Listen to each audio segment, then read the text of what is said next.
নমস্কার, আমি সৌরভ। জয় মা তারা। 2026 রবির বছর বৃশ্চিক রাশি কেমন যাবে সেটা নিয়ে আজকে আপনাদেরকে বলবো। প্রথমেই বলবো, বৃশ্চিক রাশির মধ্যে কিছু ট্যালেন্ট আমরা দেখতে পাবো এই বছরে।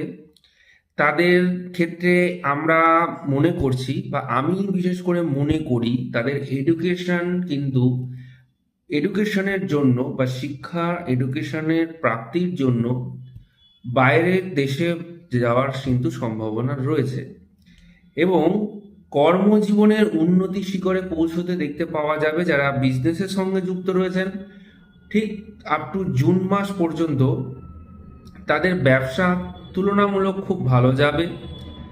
এবং যারা সেলফ প্রফেশনে রয়েছেন বা যারা সোশ্যাল মিডিয়ার সঙ্গে যুক্ত রয়েছেন বা ফ্লুয়েন্সার রয়েছেন, তাদের উন্নতি অবভিয়াসলি কিন্তু দেখতে পাওয়া যাবে। জুন মাসের পর থেকে বৃশ্চিক রাশির আর্থিক, বিশেষ করে ব্যবসা যারা করেন, তাদের আর্থিক উন্নতিতে বাধা আসবে, সেটা পাওয়া যাচ্ছে।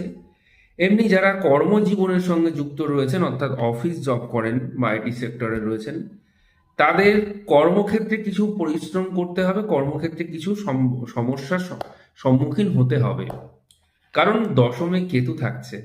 দশমে কেতু থাকছে অর্থাৎ আমরা কখনো কখনো দেখেছি যে তাদের কর্মক্ষেত্রে বিশেষ পরিকল্পনা কিন্তু প্রচুর থাকে, আর এক্সপেকটেশন অর্থাৎ আশা কিন্তু অনেকটা বেশি থাকে, কিন্তু সেই আশানুরূপ ফল আলটিমেটলি কিন্তু সেটা সম্ভব হয় না, বাস্তবের সঙ্গে সেটা কিন্তু যায় না।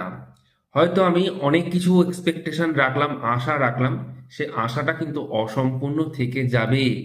আপনাদেরকে আমি এইটুকুই বলতে চাই, যারা রিলেশনশিপে রয়েছেন, যারা কর্মের সঙ্গে যুক্ত রয়েছেন বা পেশায় বিজনেস করছেন, তাদের এই বছরটা তুলনামূলক কিন্তু ভালো যাচ্ছে। এবং এই 2026 রবির বছরে আমরা দেখতে পাবো বৃশ্চিক রাশি নতুন কিছু পরিকল্পনা করছেন, নতুন কোনো বিজনেস পার্টনারের সঙ্গে বিজনেস করার পরিকল্পনা রাখছে। এছাড়াও আমরা দেখতে পাবো এছাড়াও আমরা কিছু জিনিস দেখতে পাবো কি, এডুকেশনের জায়গায় এডুকেশন নিয়ে যাদের অনেক স্বপ্ন ছিল, বাইরের কান্ট্রিতে গিয়ে পড়াশোনা করবেন, অর্থাৎ বিদেশে গিয়ে কিছু পড়াশোনা করতে চাইছেন, তাদের ক্ষেত্রে তো ভালো কিছু হতে চলেছে। এবং এছাড়াও যারা মেডিকেল প্রফেশনে রয়েছেন বা ইঞ্জিনিয়ারিং প্রফেশনে রয়েছেন বা কম্পিউটার রিলেটেড প্রফেশনে রয়েছেন, তাদের ক্ষেত্রে অনেক অনেক উন্নতি কিন্তু আমরা দেখতে পাবো।